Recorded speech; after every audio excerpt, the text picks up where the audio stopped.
February 1943. The North Atlantic Ocean crashed against the steel hull of the transport ship as it carried hundreds of German prisoners toward an unknown destination. Wehrmacht Corporal Hans Müller sat in the dark cargo hold with 347 other captured soldiers. Their hands were tied. Their uniforms were still covered with sand from the North African desert, where Allied forces had defeated them weeks earlier. The air smelled of salt water, diesel fuel, and unwashed bodies. Hans was 24 years old and had never expected to become a prisoner. He expected to die fighting. Back home in Germany, the war consumed everything. By early 1943, the Nazi government had forced the entire nation into total war. Every factory produced weapons or supplies for the military. Every farm sent its food to soldiers at the front. German civilians received ration cards that gave them only 400 calories each day, barely enough to survive. Meat appeared once or twice weekly if families were lucky. Real coffee had disappeared years ago, replaced by roasted grain that tasted like burnt dirt. Butter was a distant memory. Women stood in line for hours, hoping to buy bread made with sawdust mixed into the flour to make it stretch further. Nazi propaganda filled every radio broadcast and newspaper. Propaganda Minister Joseph Goebbels spoke constantly about the weakness of democracy, the cruelty of Britain, and the cowardice of America. German soldiers received clear messages during training. Capture meant torture. The British would starve you. The Americans would beat you. The Canadians, being British subjects, would be just as brutal. Better to die fighting than surrender, the officers said. Better to take your own life than fall into enemy hands where unspeakable horrors awaited. Hans had believed these warnings. Every German soldier believed them. They had no reason to doubt. The Reich controlled all information. No contradicting voices existed. No alternative viewpoints got through. The government told them democracy made nations soft and weak. That free people could not match the strength and discipline of the Third Reich. They said the Allies fought without honor, without mercy, without basic human decency. So when the transport ship finally docked and guards marched the prisoners off onto Canadian soil, Hans prepared himself for violence. He expected beatings. He expected starvation rations. He expected to be worked to death in some frozen labor camp. Instead, military trucks with working heaters drove them 2 hours north to a place called Bowmanville, Ontario. The trucks had cushioned seats. The guards did not strike anyone. They did not even yell very much. Camp 30 sat surrounded by farmland and forests, far from any major city. High fences topped with barbed wire enclosed several long wooden barracks painted white. Guard towers stood at each corner, with soldiers watching with rifles ready. But as the prisoners filed through the gates, Hans noticed something strange. The buildings looked solid and new. Smoke rose from chimneys, meaning the barracks had heat. Through windows, he glimpsed bunk beds with mattresses, not just wooden boards or concrete floors. The Canadian officer in charge, a captain with a thick mustache, addressed them through a German-speaking interpreter. His words shocked every prisoner standing in formation. "You will be treated according to the Geneva Convention," the interpreter translated. "You will receive adequate food, shelter, and medical care. You will not be harmed if you follow camp rules. You will be allowed to write letters home. You will receive Red Cross packages. Welcome to Canada. Welcome." Hans exchanged confused glances with Klaus, a Panzer tank crewman from Munich who had been captured alongside him. What kind of prison camp welcomed its prisoners? Guards assigned them to barracks. Each building held 60 men. Inside, Hans found rows of bunk beds with real mattresses stuffed with straw. Wool blankets lay folded on each bed, 2 per person. The barracks had a wood stove in the center, already burning, keeping the space warm despite the February cold outside. Windows had actual glass, not just boards or bars. The wooden floors looked clean and swept. Then came dinner. Guards led groups of prisoners to a large mess hall building. Inside, long tables and benches filled the space. The kitchen staff, a mix of Canadian soldiers and German prisoners who had arrived earlier, served food on metal trays. Hans stared at his tray in disbelief. Beef stew with actual chunks of meat floating among potatoes and carrots. 2 thick slices of white bread. Real butter, not margarine. A cup of coffee that smelled genuine, not the fake grain substitute he had drunk for 3 years. Klaus sat beside him, holding his spoon but not eating, just staring. "This is a trick," he whispered. "They fatten us up before something terrible happens." But Hans was too hungry to care. He ate every bite. The stew tasted rich and filling. The bread was soft and fresh. The butter melted on his tongue like a forgotten dream. He could not remember the last time he'd eaten so well. Not since before the war started, certainly. Maybe not even then, since his family had never been wealthy. Around him, 300 other German prisoners ate in silence, their faces showing the same confusion and disbelief. Some men cried quietly as they chewed, overwhelmed by the unexpected kindness. Others ate mechanically, unable to process what was happening. A few refused to eat at all, convinced the food was poisoned or drugged. That night, lying on his bunk under 2 warm blankets, listening to the wood stove crackle, Hans could not sleep. His mind spun with questions. Why did the Canadians treat captured enemies so well? Where did all this food come from during wartime? How could they afford such generosity? Everything he had been taught about the weak, dying democracies contradicted what he experienced in his first 12 hours as a prisoner. On the 3rd morning, a moment arrived that would define Hans's entire captivity. A Canadian Guard captain walked into the recreation yard carrying an armload of ice skates and wooden hockey sticks. The equipment looked worn but functional. The leather skates were cracked from use, the sticks taped at the handles. Behind him, 2 more guards dragged a wooden box filled with pucks and extra gear. The captain set everything down near the frozen pond at the edge of the campgrounds and looked at the gathered German prisoners. "Any of you Germans know how to skate?" he asked. The interpreter translated his words into German. The prisoners stared in stunned silence. Hans thought he must have misheard. Ice skating. Hockey. In a prison camp during a war. Several prisoners raised their hands slowly. Unsure if this was some kind of test or trap, Hans raised his too. He had grown up near a lake in Bavaria and had skated every winter as a boy. The captain smiled and nodded. "Good," the interpreter translated. "We play hockey here on Thursday afternoons. You're welcome to join us." Guards and prisoners together.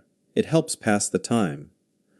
Klaus grabbed Hans's arm and whispered urgently, "This cannot be real. What prison camp plays games with prisoners? What guards befriend the enemy?" But it was real. That Thursday, Hans laced up a pair of borrowed skates and stepped onto the ice for the first time in 5 years. The frozen pond stretched about 30 meters across, surrounded by snow-covered trees. Other prisoners joined him, some wobbling on uncertain legs, others gliding smoothly. Canadian guards skated out too, dividing into teams. A young corporal with red hair passed the puck to Hans.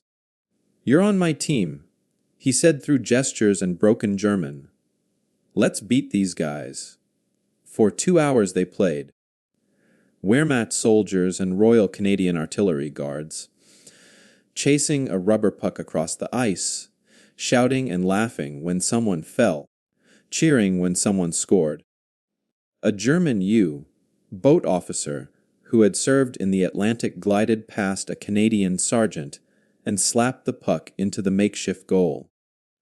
The sergeant laughed and clapped him on the shoulder. Hans scored once himself, a sloppy shot that somehow slipped past the goalie. His teammates, both German and Canadian, mobbed him in celebration. When the game ended, Hans sat on a bench, removing his skates, breathing hard. His cheeks flushed from exercise and cold air. He felt more alive than he had in months. More human. The Canadian corporal sat beside him, unlacing his own skates. "Good game," the guard said in English, giving a thumbs up. Hans nodded, unable to speak, his throat tight with emotions he could not name. The hockey games became a regular event every Thursday, but they were just one of countless shocks that continued to pile up week after week. The camp held 645 German prisoners by March, and the food kept arriving in impossible quantities. Hans watched supply trucks roll through the gates every Monday and Friday, loaded with sacks of flour, crates of canned vegetables, boxes of fresh potatoes, and sides of beef hanging from hooks. The kitchen, which was run entirely by German prisoners under loose Canadian supervision, operated with an efficiency that Germany itself had not seen since before the war started. Hans volunteered to work in the kitchen during his second week, curious to see exactly how much food the camp received. The numbers stunned him. Each prisoner received approximately 200 calories per day, 200. German soldiers fighting at the front received about 3,000. Civilians back home received only 400, and that was on paper. In reality, rations often ran short and people made do with less. Breakfast at Camp 30 included porridge with real milk, scrambled eggs twice a week, toast with butter or jam, and coffee or tea. Lunch brought soup with bread and sometimes cheese. Dinner featured meat 4 times every week, beef or pork or chicken, accompanied by potatoes or rice, vegetables from cans or root cellars, and occasionally dessert, actual dessert, cake or pudding or canned fruit. Hans gained weight quickly. His sunken cheeks filled out.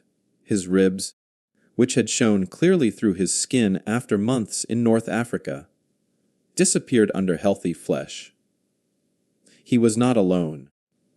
A Red Cross inspection in June documented that German prisoners at Camp 30 had gained an average of 14 pounds within their first 6 months of captivity. 14 pounds. While Germany starved, the abundance extended beyond food. The camp library held 300 books in German, everything from novels to technical manuals. Prisoners could check out books freely, 3 at a time. Educational courses began in April. A former university professor among the prisoners taught engineering classes. Another taught English. A third organized agricultural training for prisoners who wanted to learn farming techniques. Canadian authorities provided textbooks and supplies. Prisoners who showed interest in trades received tools and materials. A carpentry workshop opened in one of the smaller buildings, equipped with saws, hammers, planes, and fresh lumber. A German cabinet maker who had been captured in Italy taught others his craft. They built furniture for the camp and for themselves. They carved small items to trade or keep as mementos. The guards did not take away their work. They encouraged it. The camp infirmary shocked Hans most of all. He went there in May with a bad cold that settled in his chest. A Canadian military doctor examined him thoroughly, listening to his lungs with a stethoscope, taking his temperature, checking his throat. The doctor prescribed sulfa drugs, new medicine that Hans had only heard about in rumors. The medicine worked. His infection cleared in 4 days. The infirmary had X-ray equipment, surgical tools, bandages, antiseptics, and a full stock of medications. The doctor treated German prisoners exactly the same as he would treat Canadian or British soldiers. Hans began keeping a secret diary. Writing on scraps of paper he hid under his mattress, he documented everything: the food quantities, the kindness, the medical care, the hockey games, the books, the workshops. He wrote about his growing confusion and the questions that plagued him every night. If Canada could afford to feed prisoners 3,000 calories daily, how much did Canadian citizens eat? If they had medicine and equipment to spare for enemies, how well equipped were their own hospitals? If they allowed prisoners to play hockey and learn trades and read books, how free were their own people? The propaganda had taught him that democracies were weak and dying, collapsing under their own corruption and lack of discipline. But everything Hans saw suggested the opposite. This was not weakness. This was strength so overwhelming that Canada could afford generosity even during wartime.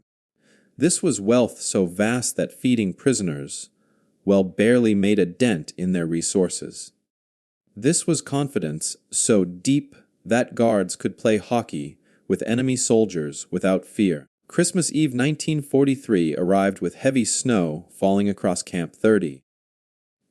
Hans woke before dawn to the sound of wind howling around the barracks and the familiar crackle of the wood stove keeping the building warm. He had been a prisoner for 10 months now. 10 months that had slowly, steadily dismantled everything he thought he knew about the world, about his enemies, about his own country. But he still clung to fragments of his old beliefs, still told himself that somehow the propaganda contained grains of truth, that Germany was fighting for something righteous. Even if the methods were harsh, Christmas would shatter those final fragments completely. 2 weeks earlier, the camp commander, a Canadian major with gray hair and a kind face, had made an announcement through the interpreters. The prisoners would be allowed to celebrate Christmas properly. They could decorate the mess hall. They could organize entertainment. They could hold religious services. And the kitchen would prepare a special feast using extra rations approved by the Canadian government specifically for the holiday. The prisoners barely believed it. Klaus approached Hans that evening with tears in his eyes. "They celebrate the birth of Christ with us," he said. "We who bombed their cities and killed their brothers. What kind of people are these?" Hans had no answer. But he joined the preparations eagerly, desperate for something to distract him from the constant churning thoughts that kept him awake at night. A group of prisoners asked the guards for permission to cut pine trees from the forest beyond the fences. The guards agreed and even provided saws and axes. 20 prisoners marched into the woods under light guard, selected several small trees, and brought them back to camp. They decorated the trees with ornaments made from scraps, paper stars painted with watercolors, and strings of popcorn provided by the kitchen. Other prisoners built a small stage in the mess hall for performances. A former opera singer from Berlin organized a choir. They practiced German Christmas carols every evening, their voices echoing through the cold December air. A group of artists painted winter scenes on large sheets of paper and hung them on the walls. Someone found red fabric and fashioned it into a crude Santa Claus costume. The mess hall transformed from a plain military dining area into something magical and warm and hopeful. Christmas Eve arrived. The prisoners gathered in the mess hall at 5:00 in the evening as darkness fell outside and snow continued to pile up against the windows. The pine trees stood in corners, their branches decorated with handmade ornaments that caught the light from oil lamps hanging from the rafters. The smell of pine and wood smoke and cooking food filled the air. Hans sat at a long table with Klaus and several others from their barracks. Canadian guards stood along the walls, but they were not watching with suspicion or hostility. They were simply present, respectful. Some were even smiling slightly. The choir performed first, 30 German prisoners standing on the small stage singing Silent Night in 4-part harmony. Their voices rose pure and clear, filling the hall with a beauty that made Hans's chest ache. He thought of his mother and father back in Bavaria. Were they still alive? Had the Allied bombing raids reached his hometown?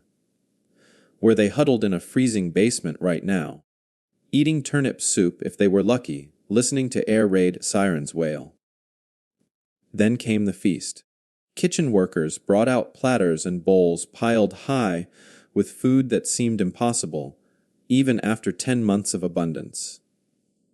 Roasted turkey, golden brown and steaming, baked ham glazed with something sweet, mountains of mashed potatoes with rich gravy, carrots and green beans and beets, fresh baked bread rolls with real butter, and then, incredibly, dessert, apple pie, pumpkin pie, chocolate cake, real chocolate, not the ersatz substitute made from grain that Germans had choked down for years.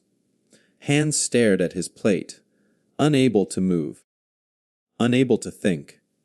The plate held more food than his entire family would see in a week back home. More food than a German soldier would receive in 3 days at the front. And this was given freely to prisoners, to enemies, to men who had tried to kill Canadian soldiers and British soldiers and American soldiers. Klaus sat beside him, fork in hand, not eating, just staring. "How?" he whispered. "How can they have so much? How can they afford this?" Around them, other prisoners were weeping openly as they ate. Some prayed quietly, thanking God for the meal. Others ate in silence, their faces showing a mixture of gratitude and shame and confusion. A few could not eat at all, too overwhelmed by the contrast between this moment and their memories of home.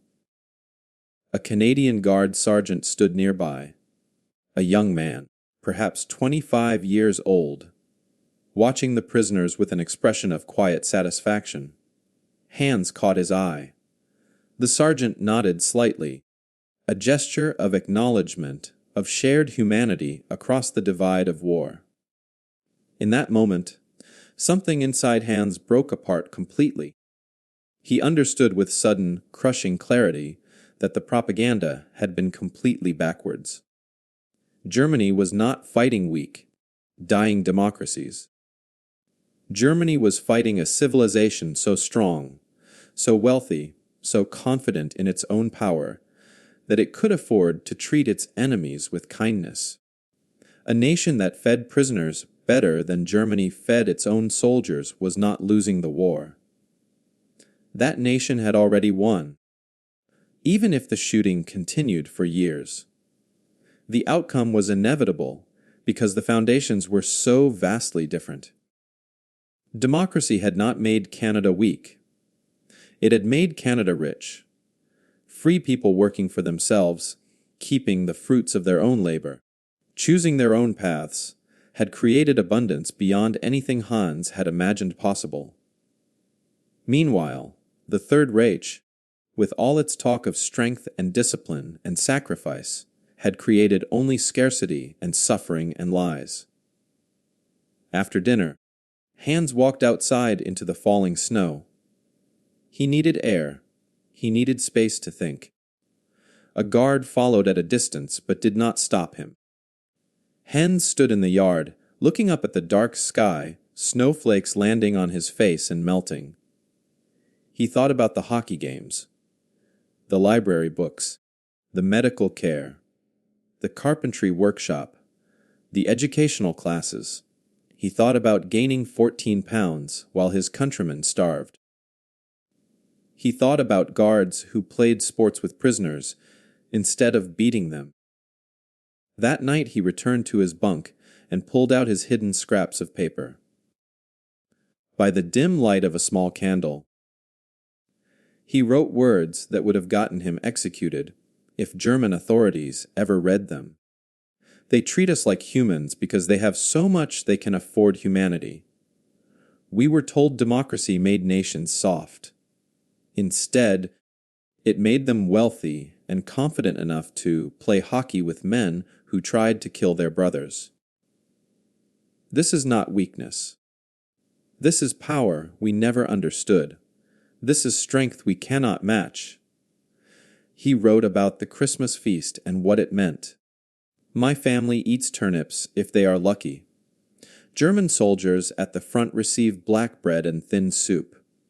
Meanwhile, Canada roasts turkeys for German prisoners and serves us chocolate cake. This is not generosity born of foolishness. This is generosity born of such overwhelming strength that they do not fear us at all. They pity us. And they are right to pity us because we never had a chance. We were always going to lose this war because you cannot defeat a nation that has so much it can give away abundance and still have plenty left. Klaus found him writing and sat on the edge of the bunk. You see it too now, he said quietly. What this all means? Hans nodded. We fought for the wrong side. Or perhaps there was no right side for us. But we definitely fought for the losing side, and not just because of tanks or planes. We lost because our whole system was built on lies and scarcity, while theirs was built on truth and abundance. They sat together in silence as snow fell outside and other prisoners slept around them, full of turkey and pie, warm under wool blankets in a prison camp that treated them better than their own nation ever had. May 1946. The war had been over for a year. Hans stood on the deck of a repatriation transport ship as it approached the German coast, watching the shoreline emerge through morning fog. 3 years had passed since his capture in North Africa. 3 years spent in Camp 30. Playing hockey with Canadian guards, gaining weight on abundant food, reading books in a warm library, learning carpentry in a well-equipped workshop. 3 years that had completely transformed how he understood the world and his place in it. The other prisoners crowded around him at the rail, all of them silent as they stared at their homeland. Most had not received mail from their families in over a year. Communication had broken down as Germany collapsed in the final months of the war.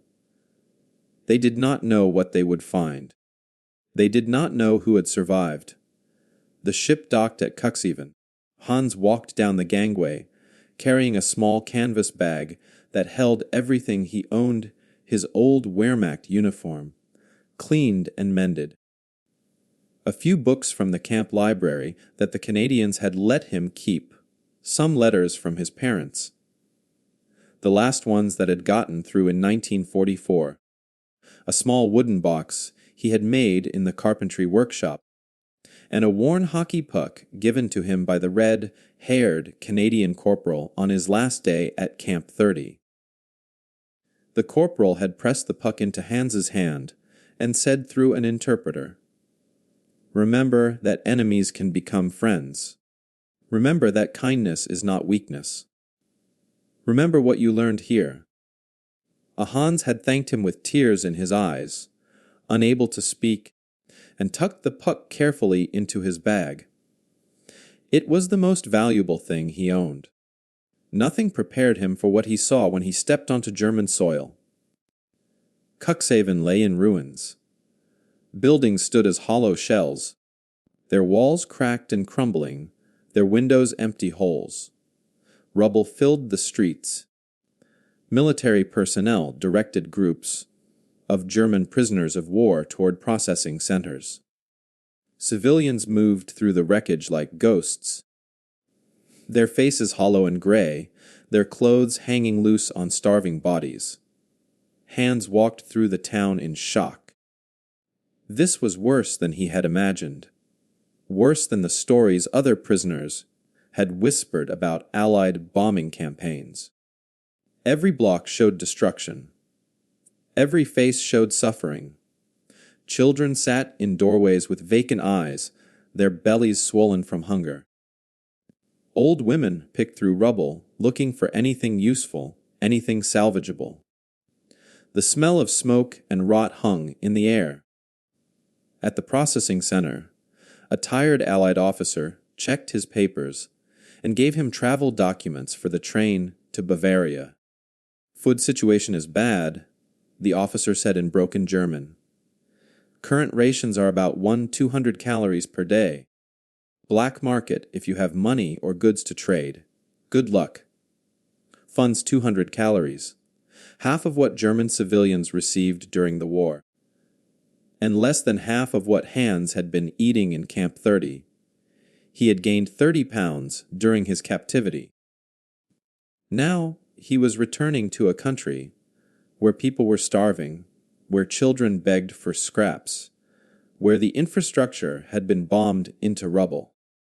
The train journey took 3 days because so many rail lines had been destroyed.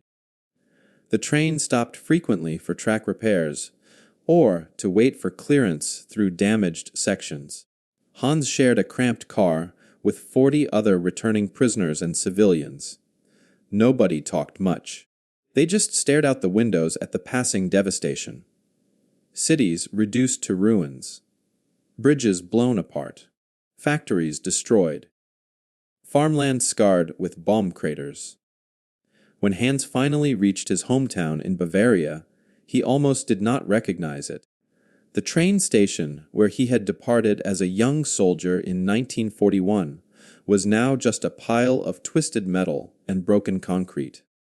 The main street, where he had walked to school as a boy, was lined with destroyed buildings.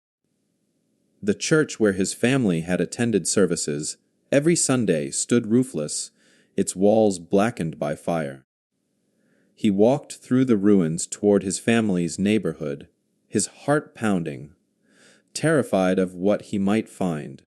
Many houses on his street were gone completely, just empty lots filled with rubble.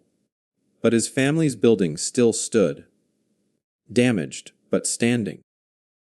The upper floors had been destroyed by bombing, but the ground floor remained intact. Hans knocked on the door, barely breathing. After a long moment, it opened. His mother stood there, thinner than he remembered, her hair completely white now, though she was only 52 years old.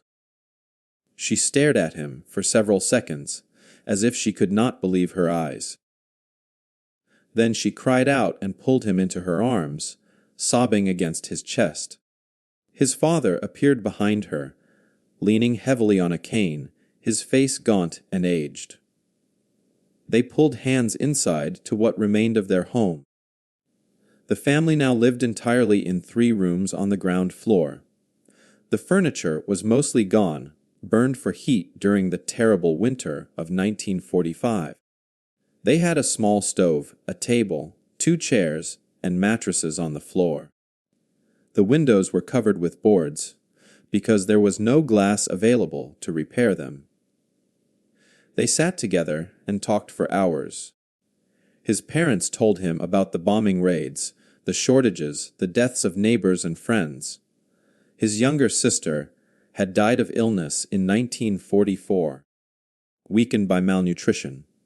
His mother wept as she told him. His father had been injured when a building collapsed during an air raid. Many people in the town had starved during the final winter of the war, when food supplies completely failed. Hans listened with growing horror and guilt. While his sister died of hunger, he had been eating turkey and chocolate cake. While his father was injured in bombing raids, he had been playing hockey on a frozen pond. While his mother had burned furniture to stay warm, he had slept under 2 wool blankets in a heated barracks. He tried to explain what he had experienced in Canada, but the words felt wrong in his mouth. How could he tell them about the abundance, the kindness, the ease of his captivity, when they had suffered so much? His mother noticed he looked healthy and well fed. She touched his face with trembling fingers. "They treated you well," she said. It was not a question. "Yes," Hans whispered. "Better than I deserved. Better than we treated our own people." His father understood immediately. The old man had fought in the First War and knew about suffering and defeat. "Tell me everything," he said. So Hans did. He told them about the food quantities, the medical care, the library, the workshops, the Christmas feast, the hockey games. He told them about gaining 30 pounds while Germany starved. He told them about the Canadian guards who treated prisoners like human beings instead of animals. When he finished, his father sat in silence for a long time. Then the old man wept, not from sadness, but from a deeper understanding. "We fought the wrong way," his father said finally. "We followed the wrong leaders. We believed the wrong ideas. And look what it cost us. Look what we lost."